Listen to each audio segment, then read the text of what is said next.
Hello and welcome to Into the Terminal. Today we're going to be talking about troubleshooting networking. And that is a very broad topic.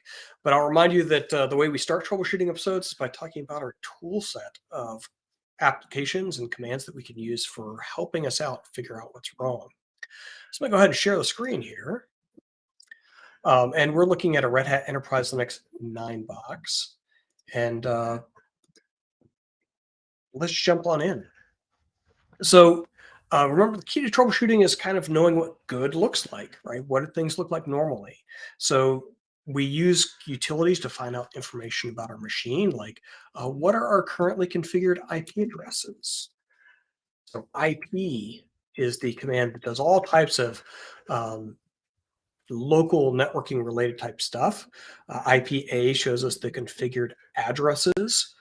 The longer version of this tool is IP addr show. Same thing. So IP space A is just shortcut. And we can see that this box has two interfaces, localhost and ETH0. And then we can scan through the data to see both IPv4 and IPv6 settings. All right, another tool that can be helpful to us, especially when talking about local network configurations, is nmcli. nmcli is the network manager command line interface. And I'm going to use tab completion here. Oops, let's try this again.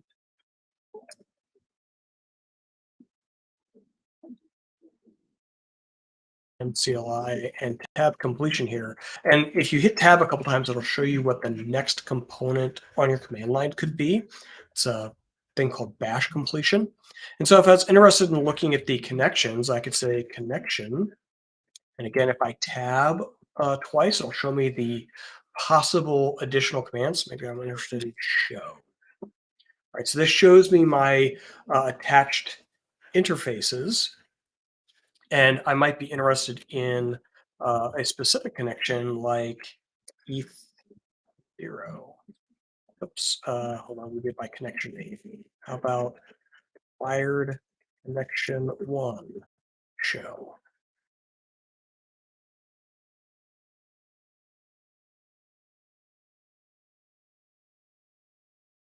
It's great when we start the troubleshooting episode with not knowing the commands. Connection.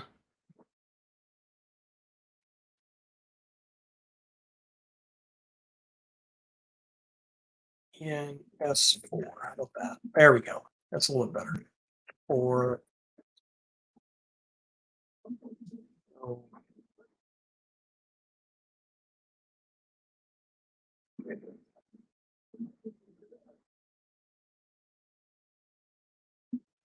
let's do maybe. Yeah.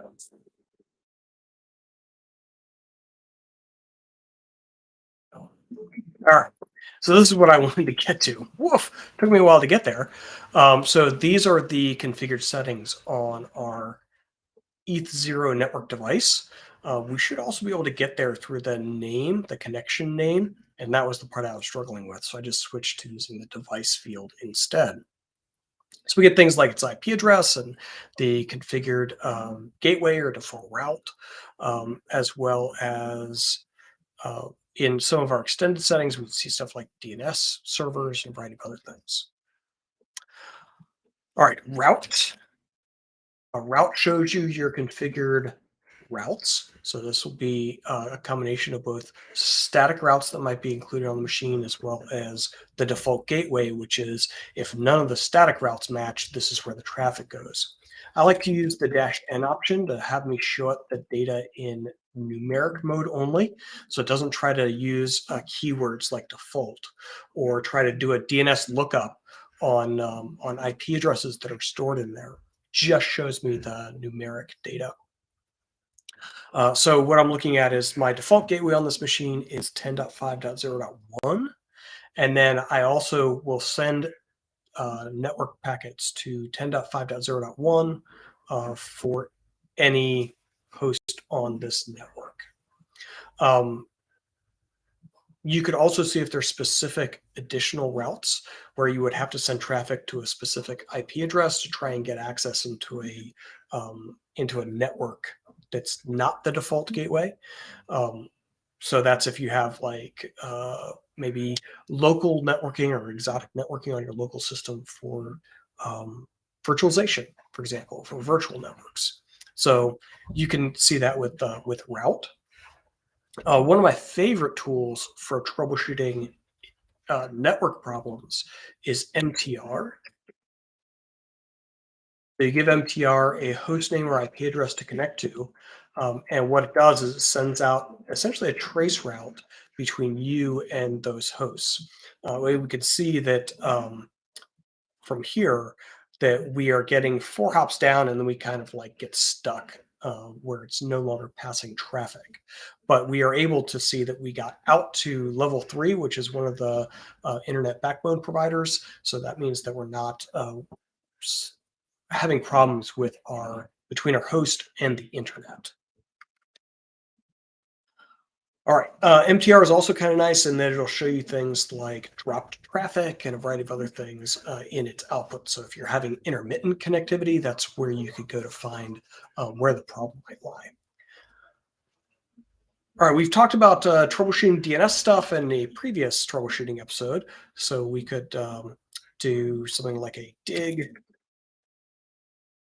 to get our DNS lookup of a specific host. There are a couple other tools that you might see for DNS lookups like host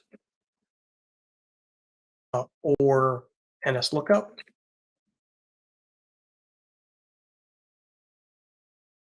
And these tools are provided by the bind-utils package. So in order to have these, I had to do a DNF install of bind-utils to get those utilities. All right, the last two I'm going to cover here in the critical path is nmap.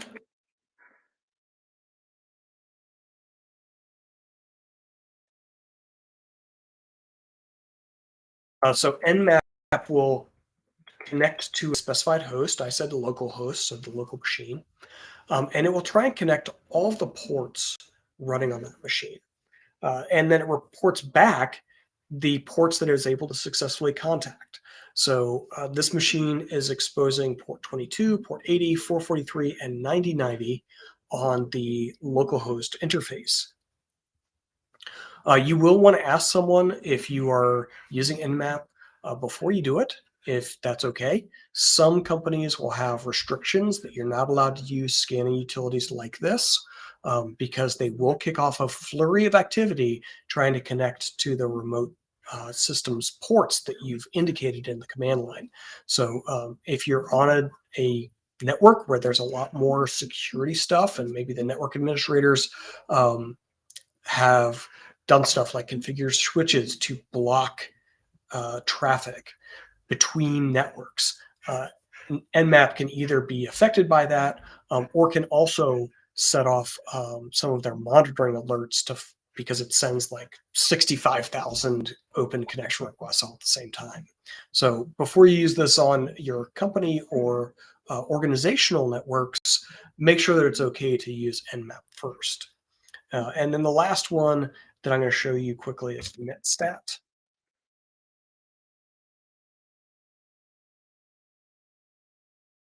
Again, netstat will show you what connections are on your local system.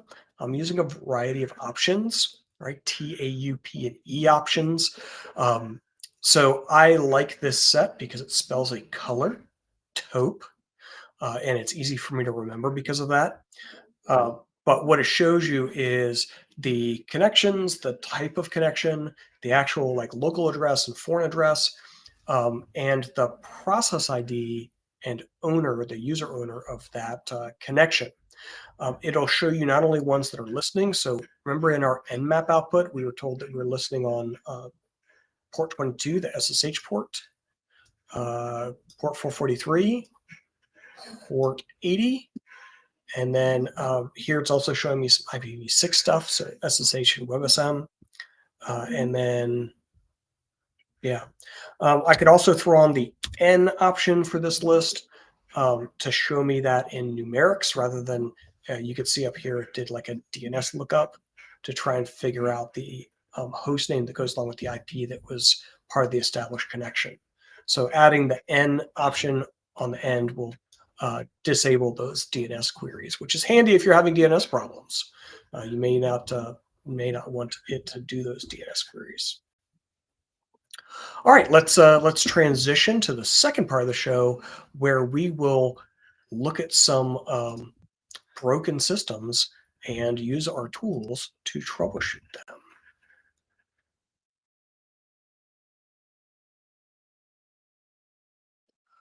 All right, so we're going to take a look at several systems that I've purposefully broken, and we're going to use the tools that we just talked about to take a look at them.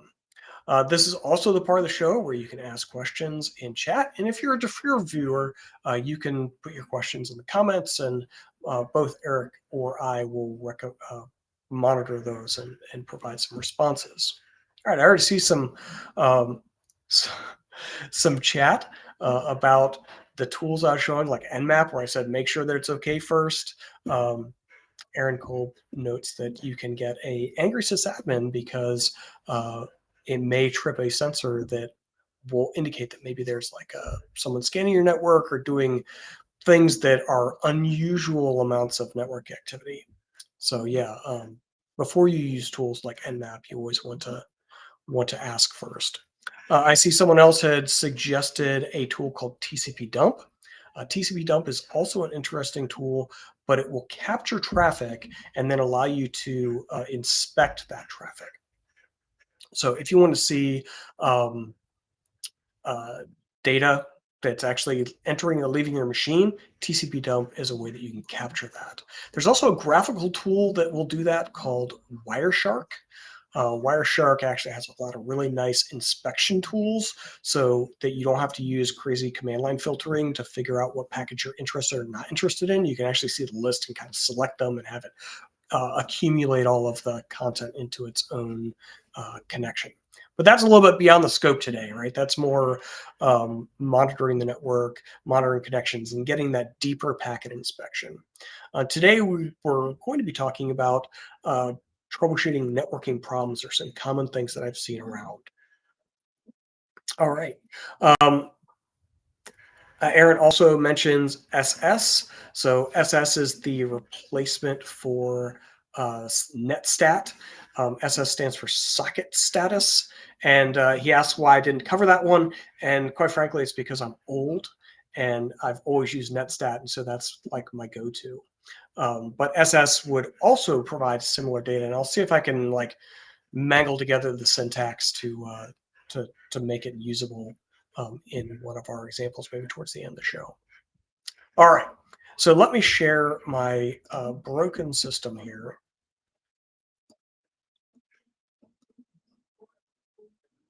This is a virtual machine that I have purposefully broken.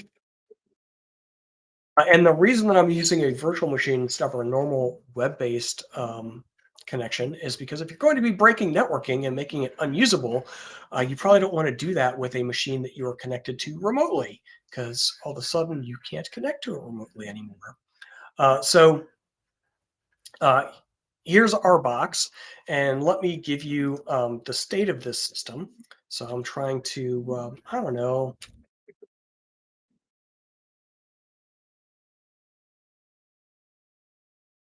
I'm trying to grab a copy of Google's webpage, right? And it's not happy with me.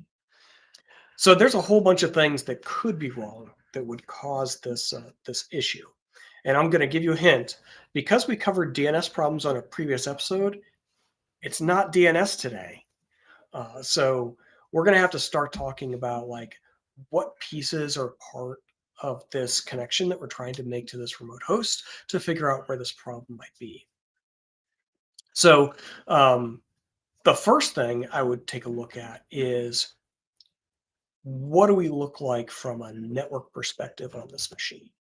And so before the transition, we took a look at some of the tools that we could use to take a look at data about this machine, like IP pattern. So this machine does have an IP address, 10.0.2.15, and we can use tools like ping to verify that it's up and operational. right? So it does have a configured IP address. So that's good. The next thing is, can I send traffic to a network outside of my network? Right, so I can talk to my own Ethernet card that's in the chassis of this virtual machine, but can I actually send things outside of this virtual machine? So if we take a look at nmcli, uh,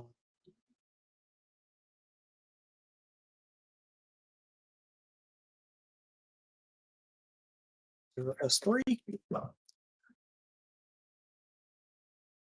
down here near the bottom, we get a list of all of the things that we got as part of our DHCP lease. This machine is configured to do DHCP configuration. Oh, I should probably show you where that is. I'll go all the way back up to the top of my nmcli connection show. And right here, this connection auto connect yes, that's what indicates that we're doing DHCP to get our IP settings. So let's go down to the bottom and look at the DHCP options that we got as part of that DHCP lease. So we got things like our um, server, and here's my IP address that I got, and where is my gateway? Oh, right there, routers. So 10.0.2.2. That is the router that was included in my DHCP lease. So let's do a ping of 10.0.2.2. All right, so that seems to be working. You can ping that one. Um, and let's see if we can ping something on the other side of that one. I'm just going to pick an IP address that I know responds to pings on the internet. And no, can't ping to that one. All right. So we can talk to our own interface. We can talk to the gateway that we're supposed to send traffic to get out to the world. And then we can't talk on the other side of that gateway. So there's a couple places that we might want to introspect a little bit more. One is maybe we use a tool like MTR. So often in my world, um, we have problems with like our internet service provider or something inside the internet service provider, and that can cause all kinds of weird problems. So I love MTR for that. Oh, well, that doesn't really work well, does it? It looks like I've broken it in such a way that MTR is not very happy. Um, which is going to lead me to my second point of introspection. I see Steve Cassidy has already called it out in chat. So Steve suggests we look at IP route, and that is our routing table. I like route dash n, as I mentioned earlier, because uh, I'm just more familiar with the output. But they're both telling me essentially the same thing. They're both telling me where I'm sending my traffic, what the gateway to get there is, and then the interface that's over on the far side there. All right, but if I just look at route without the N, I am missing something. I don't see a default route. So what the output of route-n is telling me right now is that if I'm sending traffic to 10.0.2. something network, I don't need a gateway because I'm directly connected to the network with my IP address. But 4.2.2.2 is not on my local network segment. So to get traffic to 4.2.2.2, I do need to pass that traffic to a router to then get it to route the traffic wherever it's going. And typically this would be handled by the default gateway, which is all the networks you're not directly connected to, where you don't have a static route to, they will send traffic to the default gateway, and that's how it gets out of your network to where it's going and back again. And this machine does not have one of those. What I would expect to see is that information from my DHCP lease. Right, so again, I'm going to take a look at the nmcli connection show. Down at the bottom, right, I would expect to see a default gateway set for 10.0.2.2. And I don't see that in the routing table currently. So how do we get it? Well, because it was passed as part of my DHCP lease, I could just refresh my lease, and that should get me the information again and set it on my interface. So we're going to use nmcli connection down on EN E0S3, right, my IP or my interface for my Ethernet card. And then I'm going to do a nmcli connection up, reactivates it. So I turned it off with down. That gave away my IP and all the settings that went with this connection. And then when I did an up, it did a new DHCP lease request, got all that data again, and then Network Manager configured it. All right, if you're interested in DHCP lease settings and running your own DHCP server, there's a great article on Enable SysAdmin called How to Troubleshoot DHCP Problems on Your Network, but it's all server-side stuff, right? We're talking about client-side stuff for our problem. All right. So let's see if my restarting the connection was successful. So if I do a route-n, before I had one route, and now I have two, right? I got this 000 line, and that is my default route, right? So if I send it to anywhere on the network that I'm not directly connected to, it's going to go to this host, 10.0.2.2, right? And now if I do a ping 4.2.2.2, right, it's able to send that traffic out through the gateway to this remote host and get it back. And if I do a MTR 4.2.2.2, because I can now actually contact my default gateway and get that traffic outside of my local network, MTR actually starts responding back with those ICMP packets that it's sending out to probe the connection between here and there. All right. And if I do the thing that started it all, if I do a curl on www.google.com, right, that's all the HTML page stuff from Google. So the fact that I didn't have a default route meant that this machine couldn't contact anything outside of its locally connected network segment. So we had to reestablish that default route in order to fix the problem. All right. And after the show, after we close out, I'll do a bonus reel where I talk about what I did to break these machines in this way that we could troubleshoot and fix. All right. So that one is some diagnosis of a local networking problem. We could have also done something like use the route command or the IP command to directly add in a default gateway setting. However, that setting may not be persistent, right? So the reason I refreshed my lease is because I know if I refresh my lease, that's the same behavior that would happen if I were to, say, reboot the machine or turn the interface on and on again. Whereas if you manually set the route and then later on your machine reboots, where is that information coming from if you manually set it in memory using either the route command or IP commands? All right, cool. So let me show you another broken system.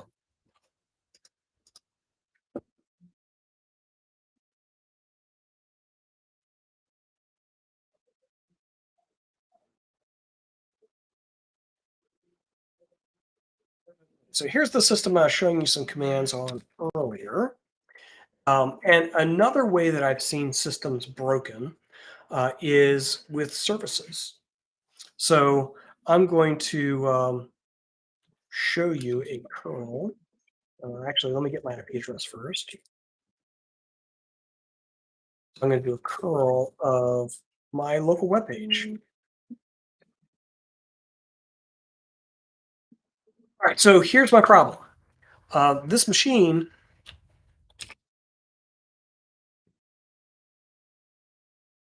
system CTL, this machine is a web server. And yet it's refusing to transfer traffic. except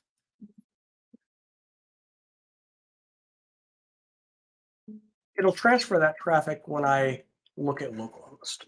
So it'll not transfer the pages requested if I connect to it with its IP address or host name, but it will connect to the running web server if I connect with my localhost or 127.0.0.1 IP address.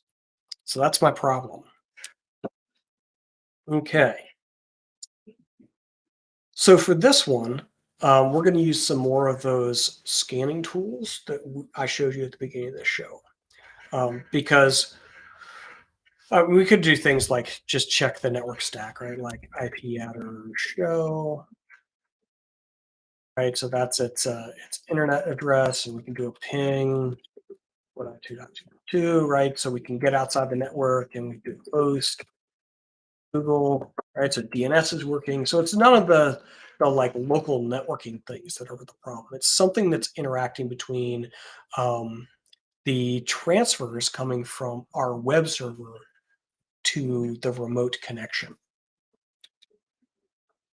All right, so again, we have to know what the normal occurrence of events is, right? So when you are sending a request to a web server, the client will send an HTTP formatted TCP packet. It'll be received on port 80 by the web server, and then it will go out and grab the file that goes along with the URL request and send it back to the requesting client.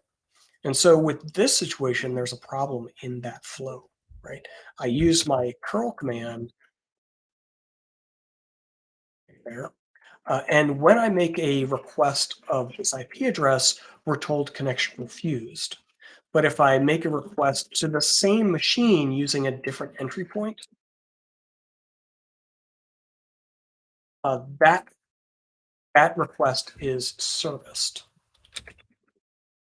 All right, so let me go back to my core problem here. So if only there was a tool that we could use to see what we have out on our machine in terms of ports and connections. So we could use something like uh, netstat, or Aaron very politely has provided me the updated SS syntax. Yeah. So these are the ports that are set in listen mode. That's what the L option is. And we can see that we are listening on port 22. There's 443. There's port 80. And then we're listening on IPv6 port 22 and some other stuff. So like the ports are there, kind of. So Aaron also said, what about port 80 being blocked? So that's another thing that could be the problem. The firewall, there could be a firewall rule that prohibits traffic from transmitting over a specific interface. That's beyond kind of what I had prepared today. So I'm not going to jump into NF tables or the firewall command utility to troubleshoot those. But that could be it. Like there could be a firewall rule that stops that incoming client connection on a specific IP address or a specific interface from getting to the port on the server. That would be one that would be easy to break too. All right, but I did something more silly on this one. And we can see it not very like suspiciously right here. So notice that for our other ports, like port 22, it said all zeros port 22, or the wildcard IPv6 address port 22, or star port 9090. But that's not the case for our web server. Right? It doesn't say star port 80 or all zeros port 80. It says 127.0.0.1 port 80.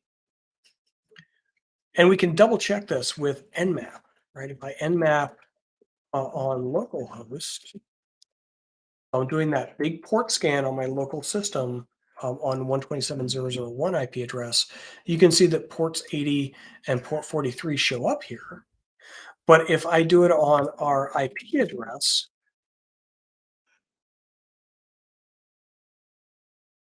port 80 and port 443 do not show up as being available. So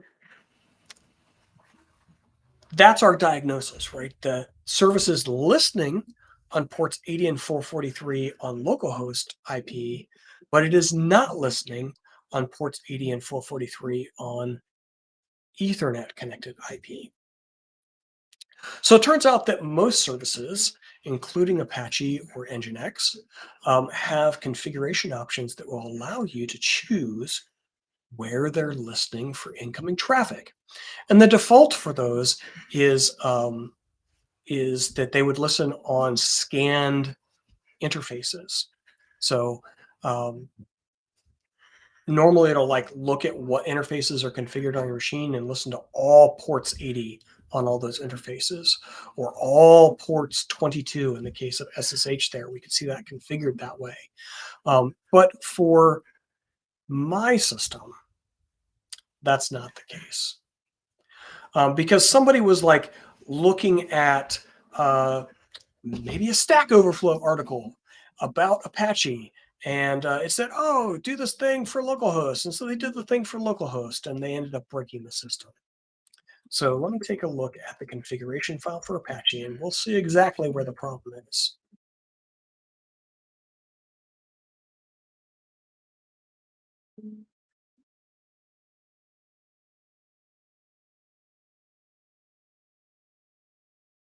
All right, so this listen directive is not the default.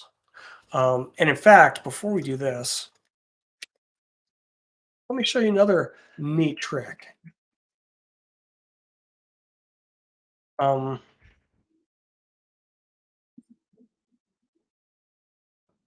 rest I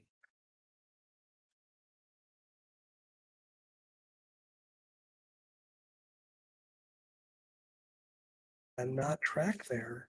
Well, let's do a ls-l.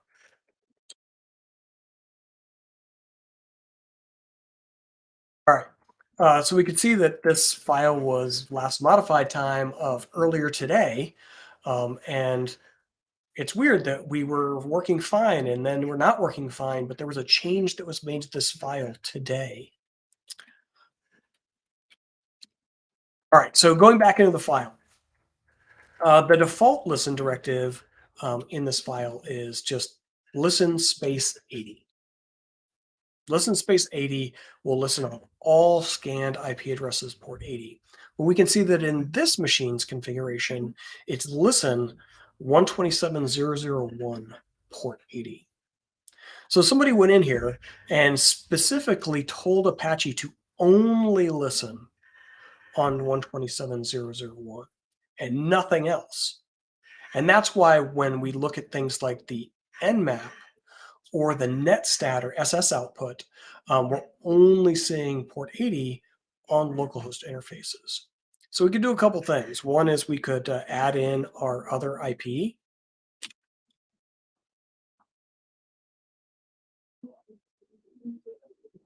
So now it'll listen on both. Um, but then what happens if my DHCP lease changes and I get a different IP? Or or I add an extra interface to this machine, and I also want Apache to listen on that interface, right? So instead of adding the individual interfaces, I'm just going to roll it back to listen on every port 80. All right, so let me restart my service.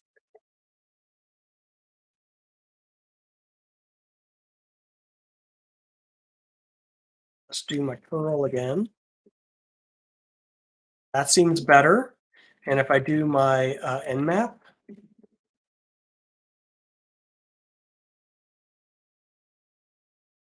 right now port 80 is showing, oh, sorry, not nmap localhost, nmap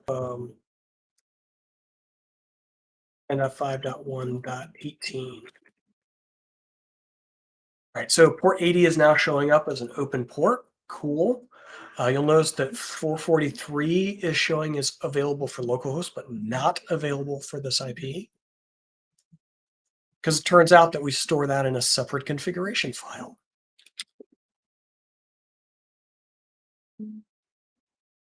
So the secure socket layer uh, configuration for Apache is installed by an extra RPM, which puts down this extra configuration file for secure socket layer based connections.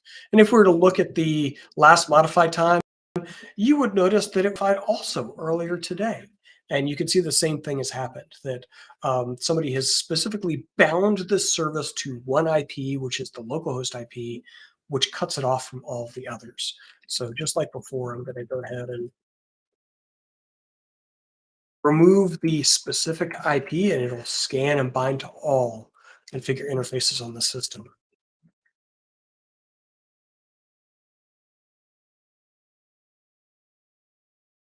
And now when I do my nmap scan, both port 80 and 443 are showing up from external IP. And to make sure that I didn't break anything, let's also take a look at localhost. It is continuing to show as available for the localhost port 80 and port 443. All right. So I see a couple of questions. Um, uh, Justin asks, what's the difference between 0000 and star in the SS output? So all my SS output here. Um, so the reason that shows both is that in the case of SSH is listening to all IP addresses that are IPv4 addresses and all IP addresses that are IPv6 addresses. Whereas Apache on 443 and 80 is listening on all IPv4 interfaces. So because port 22 is both IPv4 and IPv6, that's why it's showing the different syntax of all IPv4 and all IPv6, whereas the others are listening on just IPv4 interfaces only, did not connect to the IPv6 interfaces. So that's the difference in output there. All right, I do have one other broken box to show you. And we'll be quick about this one. This one is also an Apache configured box, but if I try to connect to it,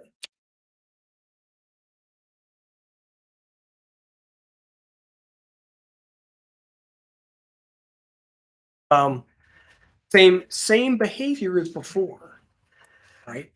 So if I do a systemctl,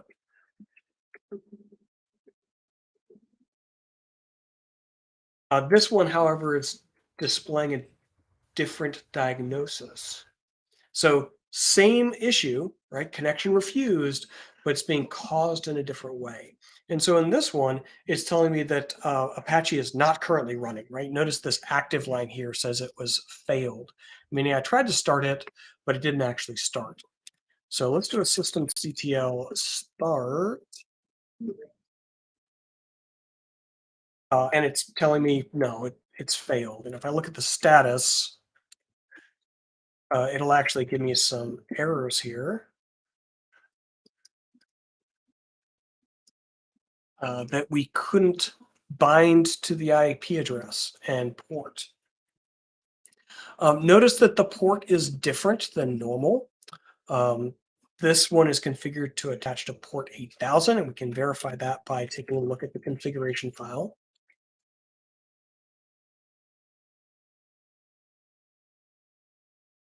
Right.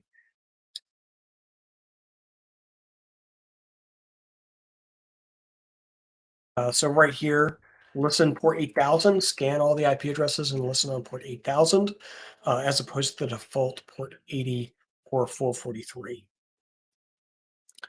All right, permission denied though, that's kind of a weird one. Will it be denying permissions to this port? It could be that this is a privileged port and that the user that I'm using to attach to it isn't allowed because it's a root-only attached port. However, Apache is a service that runs with a daemon that is authorized by root. by default. So it should be able to attach to any port, including privileged ports. But if you're in the container world, that might be a problem that would cause your permission denied because your user account being used to run the service doesn't match the allowed ports available to that user account.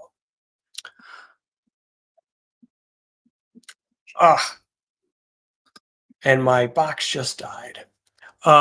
So Steve Cassidy referenced or suggested SE Linux, and that is a really good one to take a look at. And we'll take a look at it in just a second when my box provisions again. Um, but how might we start by troubleshooting what we suspect is an SE Linux problem?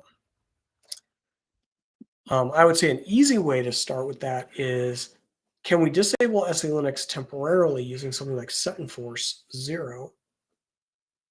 And do we experience the problem? If turning SE Linux off or turning it into permissive mode resolves the issue, then we're pretty sure at that point that it's an SE Linux caused problem. And then we can start digging down the SE Linux path to figure out how we make changes to resolve it. But if we do an set enforce 0 and turn SE Linux to permissive mode, and that does not fix the problem,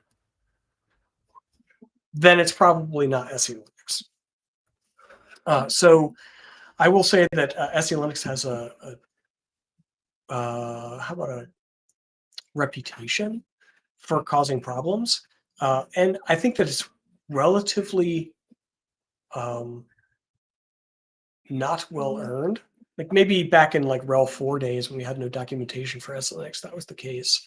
But more recently, like generally SE Linux is not a problem until you do something that's not normal. So in this situation, there was something that was not normal about my web server setup, right? I had it installed and had all the files in the right places, but what was not normal was it was attached to a wonky port, right? That we were listing a port 8000, not port 80, which is the normal Apache port. So let me wait until this machine boots and then we'll dig into it a little bit more. All right, I see that E. Sanchez Vela suggests looking for AVC error messages in varlog audit log. I think that I don't think they show up in audit log. I think they show up in varlog messages on newer versions of RHEL. But yes, you might also look for SE Linux error messages, and that'll maybe point you in the right direction. All right, so let me get my box set back up here.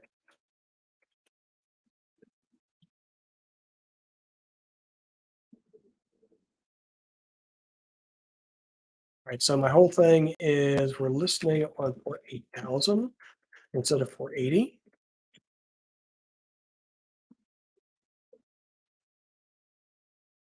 Right, so we're back to our broken state. And if I take a look at systemctl status, right, could not bind to address, cool. All right, so we said let's set enforce 0. Right, that turns SE Linux into permissive mode. Or we could do a tail on varlog messages.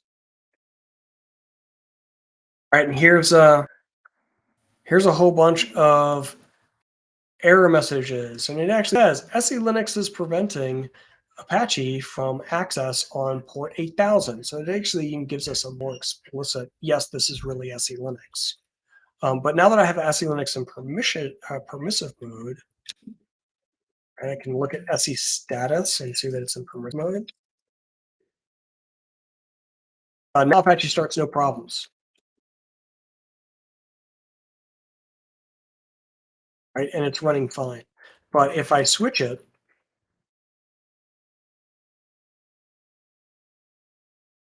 back to enforcing mode,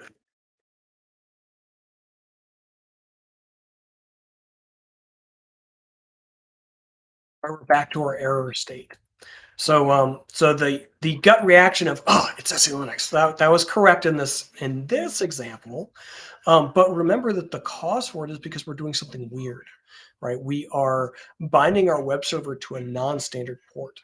And so SE Linux actually tracks all the ports and what context of services should be connected to those ports. So if we do a SE manage port -L, and let me grep that, or just the Apache related ports. So these are the ports that things that are Apache related, or actually Nginx ones with the same context. These are the ports we expect to see data on. 80, 81, 443, 488, and then also the Apache cache port type. We could see stuff on there too. But my port number, 8000, isn't in any of these numbers. So I have two choices. One is I can add port 8000 to be a permissive port, right? So that it can be allowed to the Apache daemon. Or I could choose one of the other already aligned ports, right? So if I just go back into my configuration file and I move to 8008, right? 8008 is one of those ports that's listed as a Apache service or HTTP port service that's okay.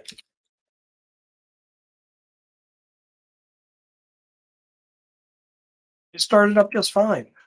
And if I do a status, right, it's running again on port 8008. So there's two things you could have done. One is we could have added port 8000 to the list of permissible HTTP service ports, or we could have just changed our port number to something that's already on the permitted list, which is what I chose to do to fix the problem. All right. So that's kind of where we're at today. I do have one other thing to provide to you, which is this resource. So if you're interested in more of the local host networking things like nmcli and ss command and um, routes, things like that. This document from Red Hat, Configuring and Managing Networking, goes into tedious depth on what details are provided by nmcli, how you use nmcli, setting static IP addresses instead of DHCP addresses, and a whole bunch of other things. There's also even a troubleshooting section as well to go over troubleshooting utilities that you can use or methodologies that you can use. So that's where we're going to end today. Remember, I'm going to close out the show, but then I'll stay on and we'll do a little bit of extras on how I broke the route first. We already talked about how I broke the ones for Apache. Um, but I will go ahead and close out our show for anyone who is not interested in those things. And thank you for watching.